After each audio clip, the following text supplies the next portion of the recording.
Containment zone में पाबंदी जारी रहेगी, लेकिन कंटेनमेंट जोन के बाहर छूट दे दी जाएगी। लॉकडाउन का 5वां चरण 1 जून से 30 जून तक, यानी कि अगले 30 दिन भी अभी लॉकडाउन जारी रहेगा। मंजीत नेगी हमारे साथ इस वक्त और जानकारी लेकर फोन लाइन पर आ गए हैं। मंजीत, एक बार विस्तार से बताइए, और ये कंटेनमेंट जोन कैसे तय होंगे? देखिए रोहित अभी जो गाइडलाइन आई है उनको विस्तार से पढ़ना होगा, लेकिन जो बड़ी जानकारी निकल कर आ रही है 8 जून के अब का जो ये जो लॉकडाउन है इसमें काफी चीजें खोल दी गई हैं। 8 जून के बाद रेस्टोरेंट, धार्मिक संस्थान वो खुल जाएंगे, और हालांकि लॉकडाउन कहने के लिए तकनीकी तौर पर रोहित 30 जून तक बढ़ाया गया है, लेकिन एक तरह से पूरी तरह से जो व्यावसायिक गतिविधियां हैं उनको पूरी तरह से सरकार ने कोशिश की है कि अर्थव्यवस्था को पटरी पर लाने के लिए उनको खोला गया है। लॉकडाउन 5 कहने की जगह अनलॉक 1 कहा जाए कि अब खोलने की दिशा में सरकार कदम बढ़ा रही है।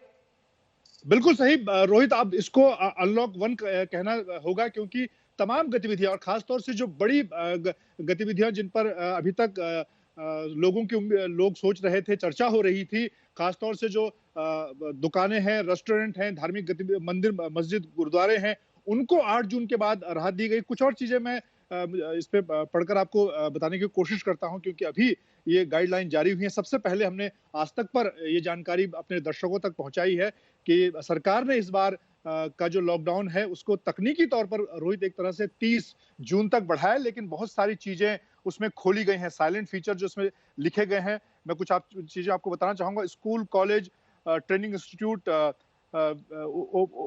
Open after the consultation with the state government and union government. तो ये इस पर भी एक तरह से केंद्र सरकार ने एक सहमति दिखाई है कि अगर जुलाई के बाद जब नए सेशन होंगे तो उसको लेकर किस तरह से स्कूल कॉलेजेस को खोलना है, उस पर भी जो राज्य सरकारें हैं और जो यूनियन टेरिटरी हैं वो अपने हिसाब से आगे गाइडलाइन बनाएंगी। इसके अलावा अगर बात की जाए, जो इससे पहले खासतौर से जो होटल, जो औद्योगिक संस्थान हैं, उनको 8 जून के बाद खोलने की केंद्र सरकार की तरफ से, गृह मंत्रालय की तरफ से जो गाइडलाइन नई जारी है उसमें उनको खोलने की बात की गई है। और भी कई चीजें हैं जिनको night curfew shall be continue remain in the force on the moment of the individual for the all essential activities. जो नाइट कर्फ्यू था उसको फिलहाल जारी रखा गया है, लेकिन जो एसेंशियल गुड्स हैं, मेडिकल, खाना पीना, राशन, वो उनके लिए नाइट कर्फ्यू नहीं होगा। The revised timing of the curfew will be 9 PM to 5 PM। इसको भी रोहित समय में बदलाव किया गया है। 9 बजे से सुबह 5 बजे से लेकर रात को 9 बजे से लेकर सुबह 5 बजे तक का, तो एक बदलाव यहाँ पर नाइट कर्फ्यू जो इस वक्त था उसको तो मंजीत नेगी बता रहे हैं कि रात का कर्फ्यू जारी रहेगा 30 जून तक, लेकिन कर्फ्यू का समय अब शाम 7 से सुबह 7 की बजाय रात 9 से सुबह 5 तक के लिए कर दिया गया है। 8 जून के बाद रेस्टोरेंट खोले जा सकेंगे, धार्मिक स्थल खोले जा सकेंगे, लेकिन स्कूल, कॉलेज, शैक्षणिक संस्थान खोलने पर राज्य सरकारें फैसला लेंगी। कमलजीत संधू मेरी सहयोगी इस समय फोन लाइन पर और जानकारी लेकर आ गई है। कमलजीत, इस चरण के बारे में 1 से 30 तारीख तक क्या क्या होगा, एक बार विस्तार से बता दीजिए, आपके पास क्या जानकारी है?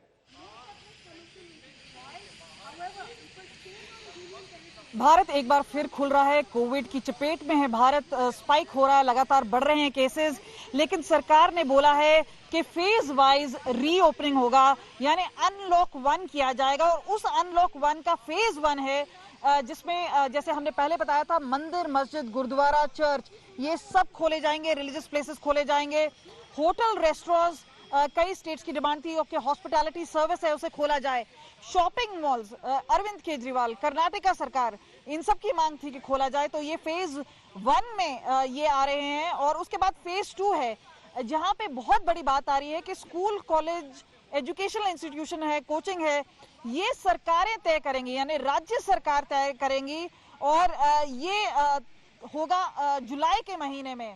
तो एक बहुत बड़ी बात सामने आ रही है कि जुलाई के महीने में खुल सकते हैं स्कूल और कॉलेज। और उसके बाद हम बात करें कि फेज 3, यानी अगर हम बात करें ट्रैवल के लिहाज से, इंटरनेशनल ट्रैवल है, मेट्रो रेल है, इन सब को खोला जा सकता है। और उसके साथ साथ जो बड़ी बात है कि सिनेमा हॉल्स है, जिम्नेजियम्स हैं, स्विमिंग पूल है, उनको भी खोलने की बात की है। अब तक हमने देखा है कि सोशल पॉलिटिकल एक्टिविटीज ये सब रुकी हुई थी, अब ये एक बार फिर हो सकेगी जहां पे बड़ा कांग्रेगेशन है।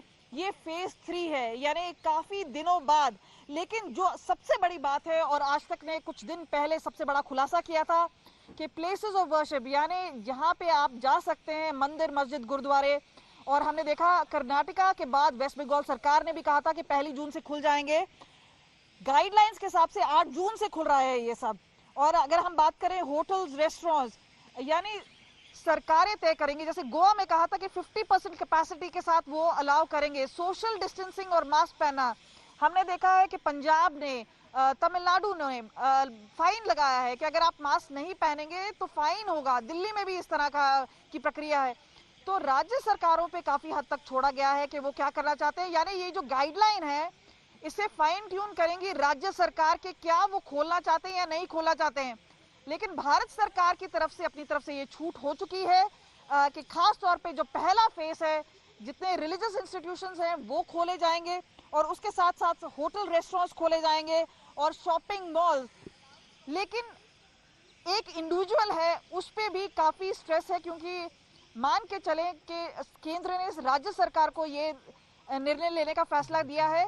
लेकिन सबसे बड़ी बात है कि कहाँ जा रहे हैं, कैसे जा रहे हैं, सोशल डिस्टेंसिंग, मास्क पहनना, यानी काफी हद तक अगर हम बोले कि सवारी अपने सामान की खुद जिम्मेदार है, यानी आप खुद रिस्पॉन्सिबल हैं कि कोविड अपने आप को कैसे बचा के रखना है।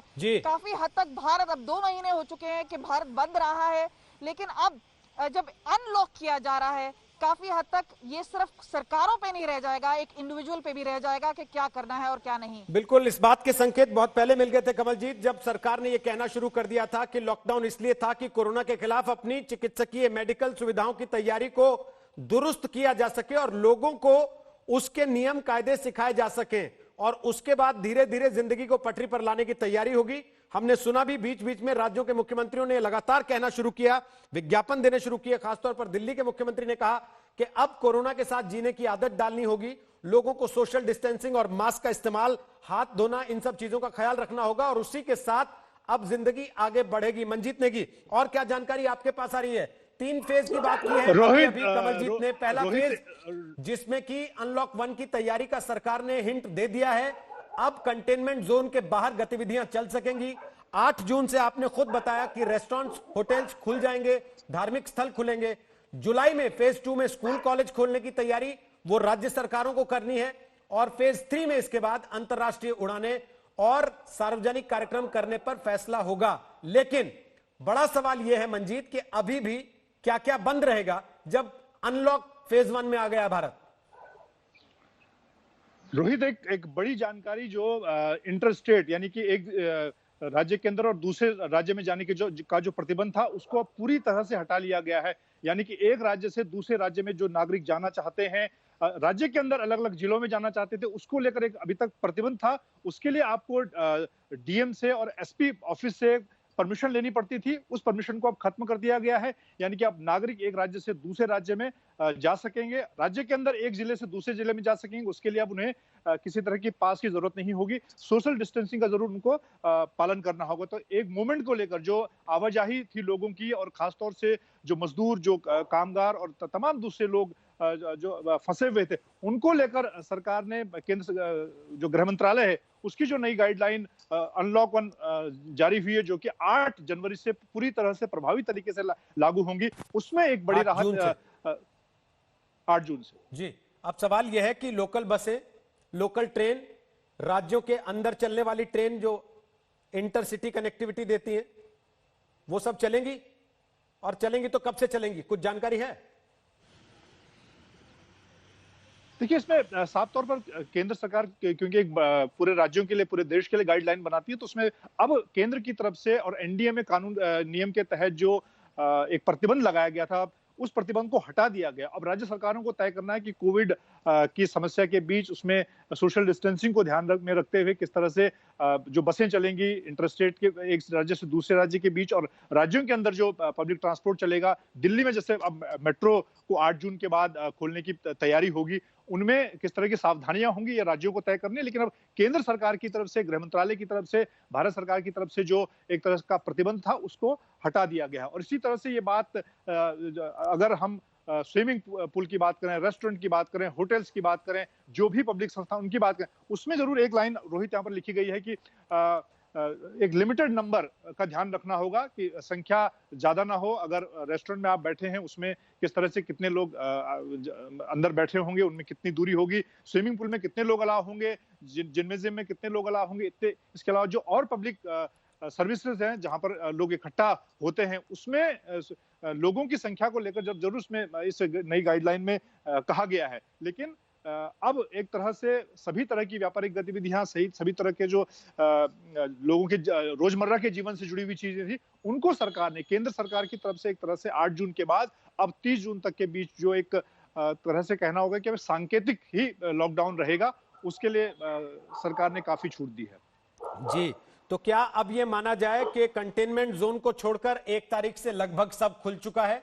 स्कूल कॉलेज में वैसे भी जून के महीने में छुट्टियां रहती हैं, तो जब स्कूल खुलने का समय आएगा तब राज्य सरकारों को फैसला लेना होगा कि स्कूल कॉलेज और शैक्षणिक संस्थान खोलने हैं या नहीं खोलने। बिल्कुल रोहित, इसको लेकर राज्य सरकारों पर ही केंद्र ने एक तरह से जिम्मेदारी डाली है। उनको हालात को देखकर तय करना है।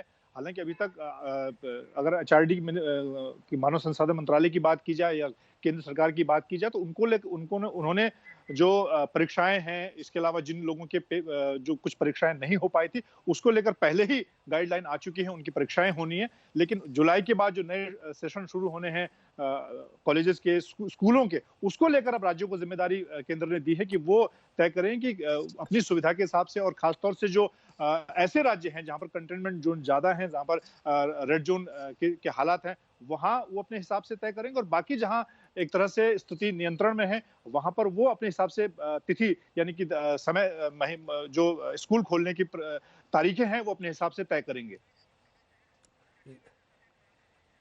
लेकिन इस सारी परिस्थिति के बीच जो बात कही गई थी कि आप एक जगह से दूसरी जगह अगर जा रहे हैं, एक राज्य से दूसरे राज्य जा रहे हैं, तो आपको क्वारंटीन रहना पड़ता था। 14 दिन, 7 दिन, 10 दिन, इस तरह की शर्तें राज्यों ने रखी थी। क्या वो अभी लागू रहेंगी या उनमें भी कुछ बदलाव हो सकता है?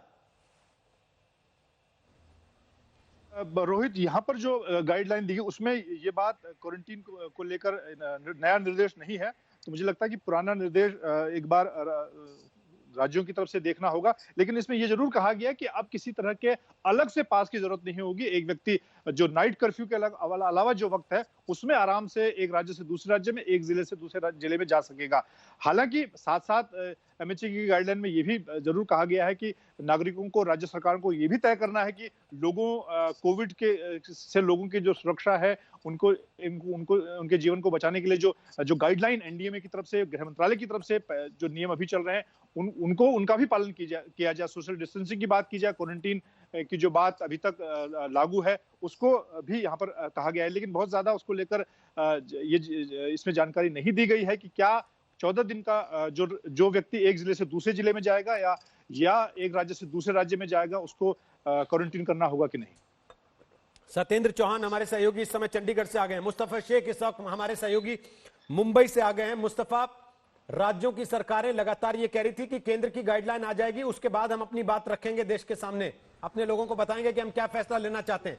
महाराष्ट्र की मौजूदा स्थिति को देखते हुए क्या महाराष्ट्र अनलॉक 1 फेज 1 की तरफ बढ़ने को तैयार है, या मध्य प्रदेश ने जैसे ऐलान किया है कि 15 जून तक हम लॉकडाउन रखेंगे, ऐसी कोई तैयारी है महाराष्ट्र में? बिल्कुल रोहित, एक बात सही है कि अब राज्य सरकारों को एक बड़ा फैसला लेना होगा कि क्या उन्हें लॉकडाउन शुरू रखना है, क्योंकि इकोनॉमिक गतिविधियां जो हैं, खासकर मुंबई जैसे फाइनेंशियल कैपिटल में, ये एक बहुत भारी नुकसान उठा रही है।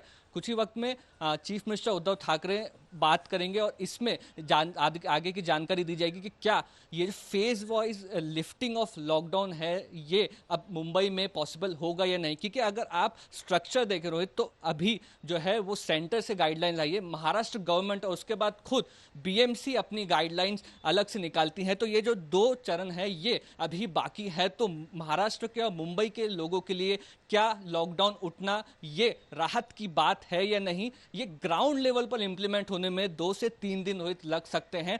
मुंबई की अगर आप स्थिति इस वक्त भी देखें तो केसेस ऐसा नहीं है कि जो पिछले 2 महीने से आ रहे थे उसमें बहुत ज़्यादा कमी आई है। ये ज़रूर है कि शायद माइग्रेंट वर्कर्स या बाकी लोगों का बाहर जाने से शहरों में गर्दी कम हुई है, लेकिन इसका इफेक्ट अभी तक ग्राउंड पर दिखता नहीं नज़र आ रहा है। तो क्या किसी तरह की रिलैक्सेशंस आने वाली है, खासकर मुंबई जैसे शहर में जहां पर काफ़ी ज़्यादा 600 से ज़्यादा इस वक्त कंटेनमेंट जोन है, अलग अलग इलाकों में अलग अलग बिल्डिंग घर जो है वो इस वक्त कंटेनमेंट जोन में है। तो इस पूरे हालात को मद्देनजर रखते हुए क्या किया जाएगा, इसके लिए हमें इंतजार करना होगा। लेकिन जो पहले बातचीत की गई है चीफ मिनिस्टर द्वारा, उन्होंने ये बात को सामने माना है कि फेज वाइज वो हर चीज को शुरू करेंगे। जैसे कि फिल्मों की जो शूटिंग है वो आने वाले हफ्तों में शुरू की जानी है, ऐसी कई राहतें मिल सकती है। लेकिन पूरा लॉकडाउन उठेगा या नहीं, इस पर महाराष्ट्र मुंबई में अभी भी एक बड़ा सवाल है। रोहित, सत्येंद्र चौहान, एक बड़ी बात जो कि निकल कर आ रही है, होटल, धार्मिक स्थल, सैलून खुल जाएंगे।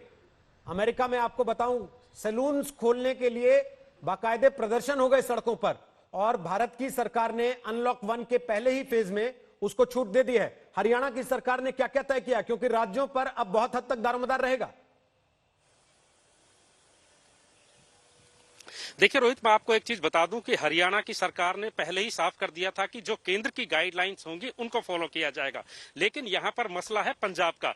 पंजाब के मुख्यमंत्री ने सबसे पहले आगे बढ़कर देश में कर्फ्यू की बात कही थी, और पंजाब के मुख्यमंत्री ने सबसे पहले ये घोषणा की थी कि जो कोविड-19 है ये जून जुलाई तक जाएगा। अभी भी राइट नाउ जो है पंजाब के मुख्यमंत्री फेसबुक पर लाइव हैं और वो बता रहे हैं कि किस तरीके से अब आगे बढ़ेंगे। लेकिन दिलचस्प बात यह है रोहित, चंडीगढ़ शहर कैंटोनमेंट जोन है, तो दूसरी तरफ हरियाणा और पंजाब लगभग अगर हरियाणा के एनसीआर को छोड़ दें तो पूरा पंजाब ऑरेंज जोन में आ चुका है। आज के दिन पंजाब में सिर्फ 180 एक्टिव केसेज हैं। 2000 के करीब टोटल केसेज थे, जिनमें से ज्यादातर रोगियों को छुट्टी दे दी गई है कि वो कोरोना से फ्री हो चुके हैं। तो पंजाब में सिर्फ 180 जो केसेज हैं, एक्टिव केसेज हैं, इसके अलावा सबको छूट दे दी गई है। तो पंजाब ने अब ट्रांसपोर्टेशन शुरू कर दी है। लेकिन जब चंडीगढ़ अगर कैंटोनमेंट रहता है और चंडीगढ़ में लॉकडाउन आगे बढ़ता है, तो हरियाणा और पंजाब दोनों ही राज्यों की चंडीगढ़ राजधानी है। दोनों ही राज्यों के मुख्यालय से लेकर राजभवन और चीफ मिनिस्टर रेजिडेंस दोनों चंडीगढ़ के अंदर हैं। तो यहाँ पर थोड़ा सा गतिरोध ये हो सकता है, अगर लॉकडाउन की प्रक्रिया के तहत चंडीगढ़ को बंद रखा जाता है तो बड़ी तादाद में लोग हरियाणा, पंजाब और हिमाचल से भी यहाँ पर आते हैं। अब चंडीगढ़ की तुलना अगर हिमाचल से करें तो हिमाचल में जो है 100 कुछ रोगियों की तादाद है, तो चंडीगढ़ में 300 के करीब हो गए हैं पॉजिटिव। तो यहाँ पर ये देखने वाली बात होगी कि एक तरफ पंजाब के मुख्यमंत्री क्या फैसला लेते हैं, क्योंकि पंजाब के मुख्यमंत्री बहुत पहले ऐलान दे चुके थे। और दूसरा, आज ही पंजाब के पूर्व deputy chief minister Sukhbir Badal ने पंजाब सरकार से अपील की है कि जितने भी धार्मिक स्थल हैं उनको तुरंत प्रभाव से खोला जाए। तो इन सब बातों को लेकर पंजाब के मुख्यमंत्री कैबिनेट मीटिंग भी बुला चुके हैं और बहुत जल्द अब इसमें बताने वाले हैं कि वो किस तरीके से आगे बढ़ेंगे। बंगाल में, कर्नाटक में धार्मिक स्थलों को खोलने का फैसला पहले ही कर लिया गया था, राज्य की सरकारों ने ऐलान कर दिया था, और अब केंद्र की सरकार ने भी अनलॉक 1 के पहले ही फेज में धार्मिक स्थल, होटल, रेस्टोरेंट्स, मॉल ये खोलने की इजाजत दे दी है। सैलून भी खुल जाएंगे। उसके बाद दूसरा फेज होगा जिसमें यह तय किया जाएगा कि स्कूल कॉलेज कब से खोलने हैं। गर्मी की छुट्टियां होती हैं जून के महीने में ज्यादातर स्कूलों में, उत्तर भारत में खास तौर पर, और यहां कम से कम राज्य जुलाई तक आजाद रहेंगे इस फैसले से, और जुलाई में उनको तय करना होगा। लेकिन इंद्रजीत कुंडू हमारे साथ इस समय कोलकाता से आ गए हैं, कुमार अभिषेक लखनऊ से आ गए हैं। अभिषेक, अब से कुछ देर पहले योगी आदित्यनाथ हमारे साथ थे, हमने उनसे सवाल पूछा था कि 31 के बाद क्या होगा। उन्होंने कहा केंद्र की सरकार तय करेगी, और केंद्र की सरकार के गाइडलाइन से ऐसा लगता है कि उन्होंने छोड़ दिया है राज्य सरकार खुद तय कर ले क्या क्या खोलना है, क्या क्या बंद रखना है। अब आगे 1 जून से यूपी में क्या क्या खुलने के संकेत आपको मिल रहे हैं?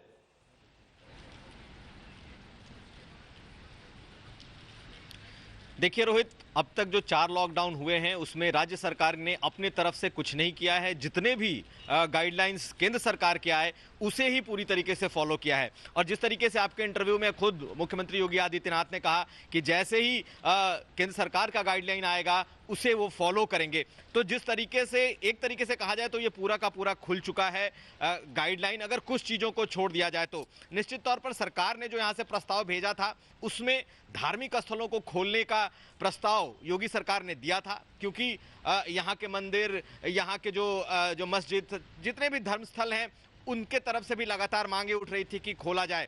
तो योगी सरकार ने अपने तरफ से जो प्रस्ताव भेजा था उसमें ये चीजें थी कि ये इसे भी खोला जाए। इसके अलावा जो लखनऊ है या फिर अगर कुछ बड़े शहरों को छोड़ दें जैसे नोएडा, मेरठ, आगरा, लखनऊ काफी हद तक कंटेन्ड है, कंट्रोल है, तो उस लिहाज से अब पूरे उत्तर प्रदेश में मुझे लगता है कि लॉकडाउन लगभग खुल जाएगा, क्योंकि सरकार ने एक तरीके से तमाम चीजों को खोलने की इजाजत दे दी है। और जिस तरीके से जो केंद्र की गाइडलाइन आई है और उसे ये सरकार एकदम से इन टोटो फॉलो करती रही है, तो जितनी चीजें हम देख रहे हैं, चाहे वो बाजार का मामला हो, चाहे वो मॉल्स खुलने की बात हो, सैलून खुलने की बात हो, इन तमाम चीजों को मुझे लगता है कि 1-2 दिन में फेज वाइज सरकार जरूर इन्हें खोल देगी। साथ साथ जो इंट्रा स्टेट मूवमेंट की बात है वो भी लगभग शुरू हो जाएगा। इंटर स्टेट जो मूवमेंट है वो चल रहा था। मुझे लगता है कि ये जो स्थिति है ये पूरे का पूरे लॉकडाउन को खोलने वाली स्थिति दिखाई दे रही है।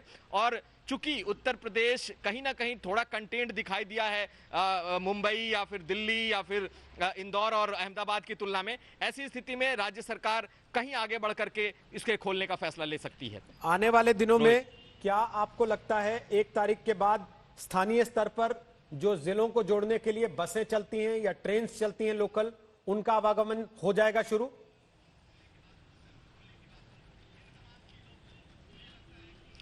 देखिए, ट्रेन का फैसला तो रेल मंत्रालय करेगा, लेकिन निश्चित तौर पर जो अंतर जिला जो बस सर्विसेज हैं वो 1-2 दिन में जरूर शुरू हो जाएंगी। जो बड़े बड़े शॉपिंग मॉल्स हैं या फिर जो बड़ी दुकानें हैं, जैसे अमीनाबाद का इलाका आज भी बंद है, तो अगर कंटेनमेंट जोन के बाहर जा रहा है, अगर बाहर है तो वो तमाम दुकानें जरूर खुलेंगी। हालांकि जो सोशल डिस्टेंसिंग का एक मानक तय किया गया है उसे फॉलो करना होगा। जैसे हम लोगों ने देखा है कि जब भी लॉकडाउन हुए हैं 1, 2, 3, 4, तो जो राज्य प्रशासन है और जो जिला प्रशासन है वो 1 से 2 दिन का वक्त लेता है ताकि जो इसे खोला जाए तो पूरी सुरक्षा और मानकों के साथ खोला जाए। तो जब 1 तारीख से खोलने की बात हो रही है तो मुझे लगता है कि जो बड़े जिले हैं, जो बड़े शहर हैं, जैसे लखनऊ हो गया, आगरा हो गया, मेरठ, गाजियाबाद और नोएडा, ऐसे जिलों में 1-2 दिन ज्यादा वक्त लगेगा। लेकिन निश्चित तौर पर जो ज्यादा प्रभावित जिले हैं या शहर हैं उनको छोड़ दिया जाए तो बाकी जिले की स्थिति बिल्कुल नॉर्मल होने जा रही है। मंदिर, मस्जिद, ये तमाम चीजें पूरी तरीके से खुलने जा रहे हैं। जो रात के कर्फ्यू की बात है, अगर रात को 9 बजे से लेकर सुबह 5 बजे तक है, यानी कि 6 बजे से लेकर रात को 9 बजे तक दुकानें भी खुल सकती हैं। जिम्नाजियम, स्विमिंग पूल, जो शादी विवाह के स्थल हैं या फिर जहां लोगों को जुटना होता है, कांग्रेगेशन है, उन जगहों पर रिस्ट्रिक्शंस रहेंगे। लेकिन अब पूरी तरीके से ये कहा जा सकता है कि ये खुलने के दौर में है और उत्तर प्रदेश मुझे लगता है कि कुछ मानकों के साथ इसमें आगे दिखाई देगा। रोहित, पश्चिम बंगाल में सरकार ने पहले ही इंद्रजीत कुंडू ऐलान कर दिया था कि धार्मिक गतिविधियों को वो इजाजत दे देंगे 1 तारीख से। अब जब केंद्र की गाइडलाइन आ गई है तो पश्चिम बंगाल में आगे का स्वरूप कैसा होगा? जी हाँ, बिल्कुल। कल मुख्यमंत्री ममता बनर्जी ने खुद प्रेस कॉन्फ्रेंस में ये कह दिया था कि अब ये जरूरी है कि फेज वाइज रिलैक्सेशन किया जाए, क्योंकि इंडेफिनेट समय के लिए आप सब कुछ बंद करके नहीं रख सकते। पश्चिम बंगाल सरकार के लिए सबसे बड़ी मुसीबत ये है कि और ये कहा जा रहा है बार बार तृणमूल सरकार की ओर से कि राज्य का कोई रेवेन्यू नहीं है। पिछले 2 महीनों में सब कुछ बंद रहा, इकोनॉमिक एक्टिविटी, और उसके साथ साथ साइक्लोन अम्फान आने से बहुत ज्यादा क्षति पहुंची है और इसीलिए उसको भरपाई के लिए रेवेन्यू जनरेट करना बहुत जरूरी है। और यही कारण है मुख्यमंत्री ममता बनर्जी ने कहा है कि जून के 8 तारीख से 50% से 70% बढ़ा दिया जाएगा। जो एम्प्लॉय पार्टिसिपेशन है प्राइवेट सेक्टर और गवर्नमेंट सेक्टर और पब्लिक सेक्टर में, उसके साथ साथ उन्होंने ये भी कह दिया है कि बाकी जितने भी नॉन कंटेनमेंट जोन है उसमें ऐलान ऑलरेडी कर दिया गया था कि वहां पे लोग छोटे दुकान ही नहीं बल्कि बड़े दुकान भी खोल सकते हैं। लेकिन जिस तरह का गाइडलाइन आज एमएचए से आया है कि आप शॉपिंग मॉल्स भी खोल सकते हैं, तो शायद कुछ दिनों में पश्चिम बंगाल सरकार भी इस पर बातचीत करेगी और नया डिसीजन जो है पश्चिम बंगाल सरकार की ओर से शायद वो कुछ दिनों में हमें मिल सकता है। जी, इस वक्त अपने दर्शकों को बता दें कि अब एक राज्य से दूसरे राज्य में जाने के लिए किसी तरह के पास की आवश्यकता नहीं पड़ेगी।